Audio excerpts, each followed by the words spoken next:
এনিবাদ চাই সমূহ দৰ্শক মই স্বাগতম জনাইছোঁ। যিহেতু কিছুদিন পূৰ্বে এটা প্ৰতিবেদন আগবঢ়াইছিলোঁ মাৰ্ঘেৰিটাৰ সমজিলাৰ অন্তৰ্গত মাকুমপথাৰ পঞ্চায়তৰ অন্তৰ্গত আপোনাৰ এজন মানুহ, যিগৰাকী মানুহে এটা ঘৰ পাবলৈ সক্ষম হোৱা নাছিলে।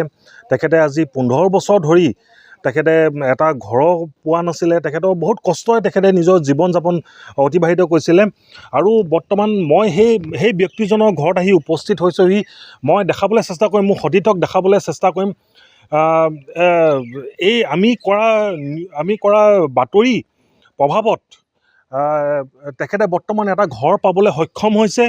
তেখেতে বৰ্তমান মাৰ্ঘেৰিটাৰ এজন সচেতন ব্যক্তিয়ে তেখেতৰ এই বাসগৃহটো তেখেতে নিৰ্মাণ কৰি দিছে।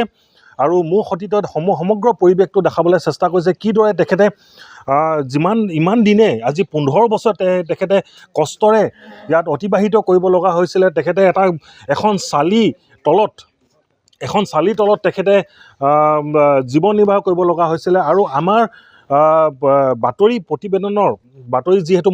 যিহেতু কৰিছিলোঁ, তেখেতৰ সেই বাতৰি প্ৰভাৱত এজন ব্যক্তিয়ে তেখেতক এটা ঘৰ প্ৰদান কৰিলে। আৰু মোৰ লগত এজন ব্যক্তি বৰ্তমান উপস্থিত আছে, নজৰুল হুছেইন। তেখেতৰ পৰা কিছু কথা আমি জানিবলৈ চেষ্টা কৰিম। হয় দাদা, প্ৰথমে আপোনাক এনিভাৰ্ট 24 আমি স্বাগতম জনাইছোঁ। যিহেতু দেখিবলৈ পোৱা গৈছে যে তেখেতে বুবুল সিং সেইগৰাকী ব্যক্তিয়ে আজি বছৰ ধৰি তেখেতে আপোনাৰ এটা ঘৰ পোৱা নাছিলে। মাকুমপথাৰ পঞ্চায়তৰ পৰা কোনো ধৰণৰ একো সুবিধা পোৱা নাছিলে। এই বিষয়ে আপুনি কি ক'ব? এই বিষয়ে মই এইটোৱে ক'ব বিচাৰিম যে প্ৰথমতে আপোনালোকক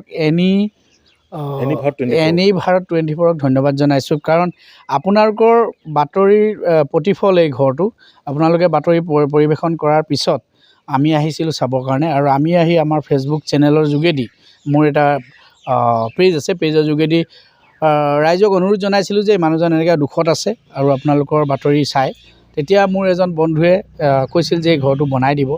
আৰু বিভিন্নজনে কোৱাৰ পিছতো মই আমাৰ মাৰ্ঘেৰিটাৰ যিজন বন্ধু, মোৰ সহপাঠী, তেখেতে গাত ল'লে ঘৰটো বনাই দিম বুলি। আৰু তেওঁৰ সেই সঁহাৰিয়ে আজি এই প্ৰায় 10-12 দিনত ঘৰটো সম্পূৰ্ণ হৈছে, আজি সামৰণি পৰিছে। আজি আপোনালোক অহাৰ কাৰণে আপোনালোকক অশেষ ধন্যবাদ দিছোঁ।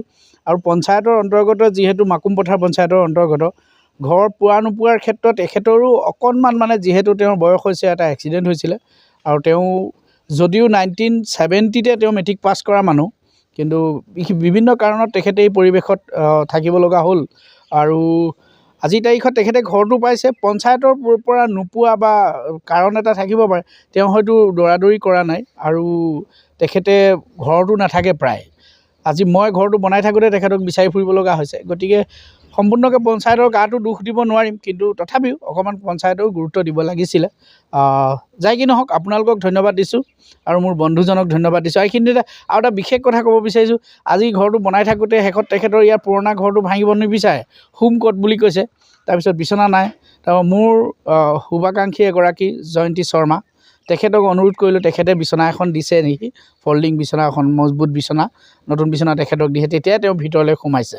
তো গতিকে ঘৰটো বনাই থাকোঁতে তেওঁৰ পৰা মই অকণমান টান কথা শুনিছোঁ। আকৌ আচলতে তেওঁৰ মানসিকটো এনেকুৱা হৈ গ'ল আৰু এতিয়া বয়সো হৈছে। আৰু আজি হাঁহিছে, আপোনালোক অহাৰ পিছত দেখিছোঁ মই, খুব ভাল লাগিছে। এই হাঁহি তেওঁৰ অন্তৰৰ পৰা হাঁহিছে। আৰু যিজন বন্ধুৱে ঘৰটো বনাই দিলে তেখেতক অশেষ ধন্যবাদ, আন্তৰিকতাৰে তেখেতক মই কৃতজ্ঞতা জনাইছোঁ। আৰু লগতে কাম কৰি দিয়া সকলকো মই কৃতজ্ঞতা জনাইছোঁ। ইয়াত উপস্থিত থকা তেওঁলোকৰ মজুৰিটো দিয়া হ'ব, তথাপি তেওঁলোকে আহি নিজাববীয়াকৈ ধুনীয়াকৈ কৰি দিলে। আৰু তাৰ বাবে পুনৰবাৰ আপোনালোকৰ চেনেলক ধন্যবাদ জনাই মই ক'বলগীয়াখিনি সামৰণি মাৰিলোঁ। আৰু এটা কথা আপোনাক সুধিব বিচাৰিছোঁ, যিহেতু দেখিবলৈ পোৱা গৈছে যে আপোনাৰ আগন্তুক যি ফেব্ৰুৱাৰী মাহত যি পঞ্চায়তৰ ইলেকশ্যন আহিবলগীয়া আছে, আৰু চাব গ'লে মাৰ্ঘেৰিটাৰ সমজিলা অন্তৰ্গত তেনেকুৱা বুবুল সিঙৰ দৰে বহুত ব্যক্তি এতিয়াও আছে, যিসকলে একো সুবিধা পোৱা নাই। অকল আপোনাৰ ঘৰ বুলিয়ে নহয়, তেওঁলোকে কোনো ধৰণৰ মাৰ্ঘেৰিটাত আপোনাৰ অৰুণোদয় আঁচনি পোৱা নাই বা ঘৰ পোৱা নাই বা বিভিন্ন ধৰণৰ যি চৰকাৰৰ যি আঁচনি তেওঁলোকে পোৱা নাই। এই বিষয়ে আপুনি কি ক'ব? এজন সচেতন নাগৰিক হিচাপে আপুনি কি বুলি ক'ব? এই বিষয়ে এটাই কথা ক'ম, কাৰণ যিসকল সক্ৰিয়ভাৱে শাসন পৰ্যায়ত লাগি আছে তেওঁলোকৰ সদিচ্ছাৰ অভাৱ আছে। যিহেতু প্ৰত্যেকটো অঞ্চলতে শাসক পক্ষৰ ব্যক্তিসকল থাকে আৰু সেই শাসক পক্ষৰ ব্যক্তিসকলে হয়তো এখেতৰ নিচিনা ব্যক্তিসকলৰ কথাবোৰ য'ত জনাব লাগে তেওঁলোকে জনোৱা নাই আৰু সেই সদিচ্ছাৰ অভাৱতে আজি মাৰ্ঘেৰিটা সমজিলাত বহু পৰিমাণে এনেধৰণৰ দুখীয়া মানুহ এতিয়াও আলৈ বিলৈ হৈ আছে, বৰ কষ্টত জীয়াই আছে।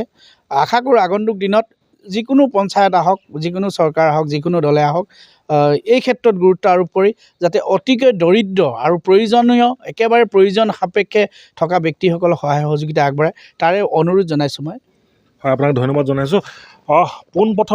পোনে পোনে আমি যাব বিচাৰিছোঁ সেইজন ব্যক্তিৰ ওচৰলৈ, যি বুবুল সিং, তেখেতে বৰ্তমান এটা ঘৰ পাবলৈ সক্ষম হৈছে।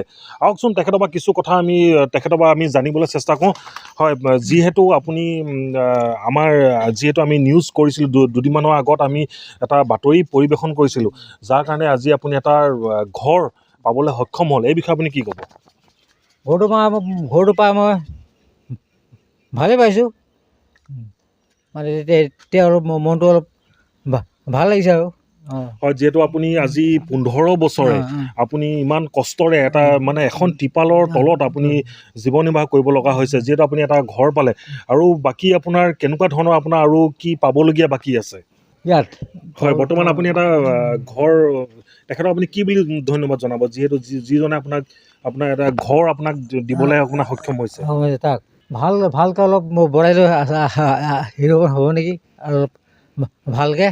হয়, যিহেতু দেখিবলৈ পোৱা গৈছে তেখেতে কিছু আপোনাৰ যিহেতু ঘৰ পালে, তেখেতে সেই ঘৰ পোৱাৰ বিনিময়ত তেখেতে কিছু কথা ক'বলৈ অকণমান অসুবিধা পাইছে। দেখিবলৈ পোৱা গৈছে মাৰ্ঘেৰিটাৰ সমজিলা অন্তৰ্গত বুবুল সিঙৰ দৰে বহু ব্যক্তি আছে, বহু মানুহ আছে, যোনে এতিয়ালৈকে একো ধৰণৰ সুবিধা পোৱা নাই, ঘৰ পোৱা নাই, বা বিভিন্ন ধৰণৰ যি চৰকাৰী আঁচনি আছে, যেনেধৰণে আপোনাৰ অৰুণোদয় হওক, বা আমি আশা কৰিম যে তেওঁলোকে সেইখিনি পাওক, তেওঁলোকে যিখিনি পাবলগীয়া যিখিনি আপোনাৰ আঁচনি আছে তেওঁলোকে পাওক। আৰু আমি এনিভাৰত 24 ফালৰ পৰা আমি ধন্যবাদ জ্ঞাপন কৰিছোঁ সেইজন ব্যক্তিক, যিগৰাকী ব্যক্তিয়ে আজি বুবুল সিঙক এটা ঘৰ নিৰ্মাণ কৰি দিছে বা তেওঁক কিছু সহায় কৰি দিছে, তেখেতক আমাৰ ফালৰ পৰা আমি ধন্যবাদ জ্ঞাপন কৰিছোঁ। আৰু আগন্তুক দিনত যিহেতু আপোনাৰ ফেব্ৰুৱাৰীত গাঁও পঞ্চায়তৰ যি ইলেকশ্যন নিৰ্বাচন আহি আছে, আমি আশা কৰিম যে যিসকল প্ৰতিনিধি ইয়াত তেওঁলোকে জয়যুক্ত হ'ব, তেওঁলোকে মাৰ্ঘেৰিটাৰ সমষ্টিৰ বাবে বা মাৰ্ঘেৰিটা সমজিলা অন্তৰ্গত যিসকল ব্যক্তি আছে তেওঁলোকক যাতে তেওঁলোকৰ যিখিনি দুখ কষ্ট, বা অকল বুবুল সিং বুলিয়ে নহয়, যিখিনি ব্যক্তি আছে তেওঁলোকৰ দুখ কষ্টসমূহখিনি তেওঁলোকে যাতে চায়, আৰু তেওঁলোকৰ যিখিনি পাবলগীয়া আঁচনি তেওঁলোকে যাতে পায়। মাৰ্ঘেৰিটাৰ পৰা মই অভিজিত কাকতি, এনিভাৰত 24। অভিনয় কৰাৰ হেঁপাহ আপুনিও পঢ়ি ৰাখিছে নেকি? আপোনাৰ অভিনয় কৰাৰ অভিজ্ঞতা নাই? কোনো কথা নাই, আপোনাৰ বাবে আহিছে সোণালী সুযোগ। 29 ছেপ্টেম্বৰত দিনৰ 9 বজাৰ পৰা নিশা 8 বজালৈ বলিউড তথা হলিউডৰ চিনেমাৰ বাবে অডিশ্যন হ'বলৈ গৈ আছে গুৱাহাটীৰ কাহিলীপাৰাস্থিত জ্যোতি চিত্ৰবনত। 5 বছৰ বয়সৰ পৰা 17 বছৰ ব্যক্তিয়ে কৰিব পাৰিব অংশগ্ৰহণ। পঞ্জীয়ন হ'ব বিনামূলীয়া, নিৰ্দিষ্ট ৱেবছাইটত কৰিব পাৰিব আবেদন।